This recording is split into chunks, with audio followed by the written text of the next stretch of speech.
नमस्कार दोस्तों, welcome back to your own channel wealth. आज 13 मई 2025, आज है ट्यूसडे का दिन और गिफ्ट निफ्टी ट्रेड कर रहा है नेगेटिव में 159 पॉइंट्स डाउन। एशियन मार्केट्स में भी आपको मिक्स क्यूज दिखाई पड़ रहे हैं। अगर आप निकाई को देखें तो यहाँ पर 640 पॉइंट्स की तेज़ी है, लेकिन Hang Seng is around 250 points down. Dow Jones भी माल्टी नेगेटिव ट्रेड कर रहा है, but I want your attention to be drawn towards the level at which gift Nifty is trading, which is 24,916, जो कि कल की क्लोजिंग से अप्रॉक्सीमेटली सेम ही लेवल्स पर ट्रेड कर रहा है। अगर आप निफ्टी 50 पर से बात करें तो कल के दिन क्लोज हुआ था 24,925 के आसपास, which is almost 917 points plus. और निफ्टी बैंक कल के दिन 18 पॉइंट्स पॉजिटिव क्लोज हुआ था। कल के दिन शाम को हमने ये चीज़ स्टडी भी करी थी कि निफ्टी 50 और निफ्टी बैंक ने एक सब्सटैंशियल गैप भी क्रिएट कर दिया है। स्पेशली अगर आप निफ्टी बैंक के बारे में बात करें तो 54,000 के लेवल से एक गैप क्रिएट हुआ है। सिमिलरली निफ्टी 50 में भी एक गैप क्रिएट हुआ है, which is somewhere close to 24,200। तो बेसिकली इन दोनों निफ्टी 50 और निफ्टी बैंक में एक गैप का क्रिएशन ऑलरेडी हो चुका है। अब दोस्तों, market will find its ways, market will find excuses, reasons to cover these gap. इसके पहले भी निफ्टी 50 में एक गैप पेंडिंग है, which somewhere close to 23,000। So market को एक्सक्यूजेज चाहिए होंगे, मार्केट को कोई रीज़न चाहिए होगा गिरने का और इस गैप को फिल करने का। फिलहाल बात करें टॉप गेनर्स की, सो कल के दिन जिन स्टॉक्स में सबसे ज़्यादा तेज़ी दिखाई पड़ रही थी एफ सेगमेंट के स्टॉक्स में, उसमें लीड कर रहा था HFCL, which was almost 11% up. Hindustan copper was 10% up. Birla soft, Escorts were the other top gainers. गिरने वाले स्टॉक्स के लिस्ट में लीड कर रहा था IndusInd Bank, which was almost 3.5% down. इसके अलावा सन फार्मा वॉज 3.5% डाउन। सोलार इंडस्ट्रीज, डिवी स्लैब for the other top losers. ना अगर आप बात करें कमोडिटी सेशन की, सो गोल्ड में कल के दिन हमको एक अच्छी खासी गिरावट दिखाई पड़ी। और अगर आपने कल मॉर्निंग का अपडेट देखा है तो उसमें ये चीज़ कैटेगोरिकली और स्पेसिफिकली हम लोग ने डिस्कस करी थी कि गोल्ड में आपको गिरावट दिखाई पड़ेगी। Ultimately gold fail 3.5% down. Silver में हालांकि गिरावट नहीं दिखाई पड़ी, सिल्वर कल के दिन फ्लैट ही ट्रेड कर रहा था। नेचुरल गैस में करीब 4% की गिरावट थी कल के दिन, and crude was trading mildly positive. वहीं बात करें करेंसी सेशन के बारे में, तो करेंसी सेशन में as you can see here Great Britain pound, Japanese yen, यहाँ पर हमको थोड़ी सी गिरावट दिखाई पड़ रही है। इनफैक्ट ऐसे इंडियन रुपी में स्ट्रेंथ दिखाई पड़ रही है, इन दोनों करेंसीज में गिरावट दिखाई पड़ रही है। बाकी Indian rupee was trading flat against dollar and euro, although it was expected कि इंडियन रुपी में स्ट्रेंथ दिखाई पड़ेगी, बट एटलीस्ट इंडियन रुपी गिरा नहीं कल के दिन। So Indian rupee was looking flat against euro and dollar. अब दोस्तों, कल के दिन इतनी बड़ी तेज़ी हुई है, अगर आप देखें पिछले 4 सालों में इतना तेज़ी कभी भी मार्केट ने विटनेस नहीं करी है, और गैप भी पेंडिंग हो गए, तो मार्केट में थोड़ा सा रिट्रेसमेंट एक लॉजिकल थिंकिंग कही जाएगी। अल्टीमेटली कल के दिन जो क्लोजिंग हुई है 24,924, उसके बाद जो ऊपर जो नेक्स्ट रेजिस्टेंस क्रिएट होगा वो होगा 25,200 के आसपास, और उसके बाद कल शाम को हमने स्टडी किया है 26,000 इज द नेक्स्ट लेवल्स। नीचे के level 24,500, 24,200 are the important support levels. अगर आपको याद है तो ये चीज़ हम लोग लगातार डिस्कस करते आ रहे हैं कि 24,500 इज़ एन इंपॉर्टेंट रेजिस्टेंस, जिसके ब्रीच करते ही आपको एक सॉलिड ब्रेकआउट दिखाई पड़ेगा।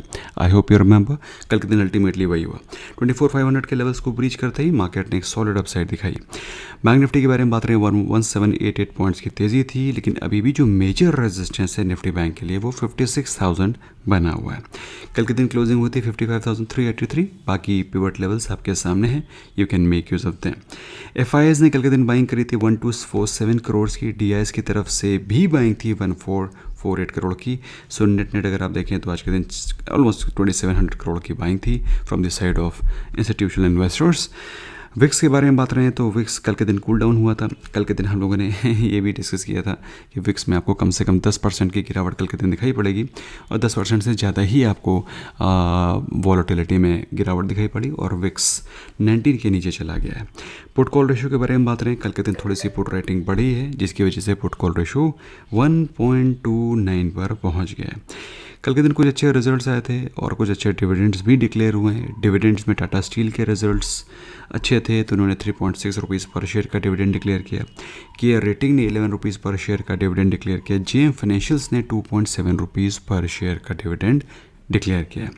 टाटा स्टील का प्रॉफिट कल के दिन 117% के आसपास बढ़ा है, ऑल्दो रेवेन्यू डाउन था 4.2%। इसके अलावा ये NPS improve is not applicable here. इसके अलावा बैंक ऑफ इंडिया के बारे में यू आर अवेयर। रेमंड के बारे में बात करते हैं तो रेमंड जब से रियल स्टेट बिजनेस में उतरा है तब से उसके प्रॉफिट्स और रेवेन्यूज़ में सॉलिड जंप दिखाई पड़ रहा है। Profits are up 101% as compare to last year and revenue is also up more than double. Care ratings के प्रॉफिट्स में 76.7% का इजाफा है, रेवेन्यूज अप 22%। GM फाइनेंशियल्स का प्रॉफिट 390% बढ़ गया। तो अगर आपको याद नहीं है तो आपको याद दिला देना चाहते हैं, रेगुलेटर्स ने GM फाइनेंशियल्स के ऑपरेशंस में रिस्ट्रिक्शंस लगा दी थी, जिसकी वजह से इनका धंधा ही धीमा पड़ गया था, बंद पड़ गया था, जिसकी वजह से इनके प्रॉफिट्स में इम्पैक्ट पड़ा था। लेकिन उसके बाद इनको रिलैक्सेशन मिला और अल्टीमेटली प्रॉफिट 390% अप हो गया as compare to last year.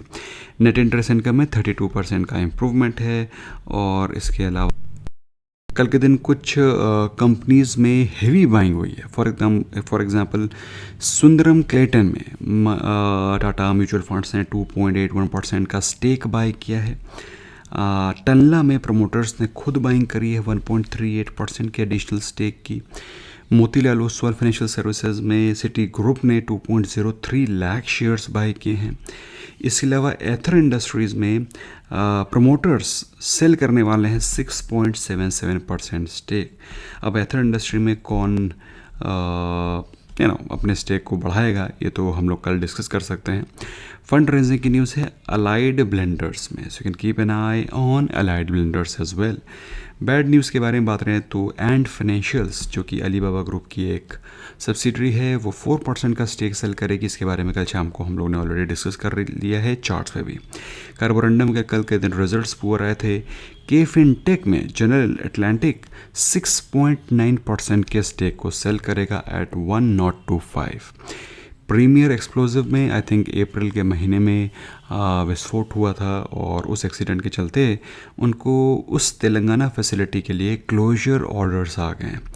ये ऑर्डर्स आए हैं पॉल्यूशन कंट्रोल बोर्ड के द्वारा। एक्सप्लोजिव जैसे कि आप लोग जानते हैं, एक्सप्लोजिव हो गया, केमिकल्स हो गया, इंजन ऑयल्स हो गए, ये सारे के सारे हैज़ार्ड केमिकल्स हैं। हैज़ार्ड केमिकल्स मतलब बहुत ही हानि पहुंचाते हैं टू दी जनरल पब्लिक, इसलिए किसी भी प्रकार का accident is totally unpardonable. Stocks in ban के बारे में बात रहे हैं। Manappuram finance and CDSL presently ban में है। आज के दिन जो रिजल्ट्स आने हैं उसमें है टाटा मोटर्स के रिजल्ट्स। स्टॉक काफ़ी दिनों से अच्छा परफॉर्म कर रहा है। Hero MotoCorp, Bharti Airtel, Siemens, Bharti Hexacom, AB Capital, Cipla, GAIL, GSK pharma, इसके अलावा GRSE, ITD Cementation, Jubilant Ingrevia, Metropolis Healthcare, Max Financial, Suven Life, VIP Industries and VSC Dealers, ये वो कंपनीज़ हैं जिनमें आज के दिन रिजल्ट्स आने हैं। सो जिन स्टॉक्स को आपको स्टडी करना है मैंने ऑलरेडी आपको बता दिया। बहुत सारी बल्क डील, ब्लॉक डील चल रही है, लेकिन हम लोग कौन से स्टॉक्स को बाय कर रहे हैं, क्या रीज़न है, लॉजिक है, सीखना चाहते हो, लिंक डिस्क्रिप्शन में, you can make use of it और you can contact us on our WhatsApp 9707531979। बाकी अनलिस्टेड शेयर्स अगर आपको ख़रीदने हैं सिर्फ NSE के ही नहीं, बाकी और भी कंपनीज़ के लाइक CSK और NSDL, क्योंकि CDSL और NSDL सिर्फ 2 ही डिपॉजिटरीज़ हैं। तो आप हमारे दूसरे WhatsApp नंबर पर कॉन्टैक्ट कर सकते हैं 6026-169 and 537। ऑल राइट, सो तरीके बहुत सारे हैं दोस्तों। You have to take step, you have to take decision. Thank you so much, bye bye for now.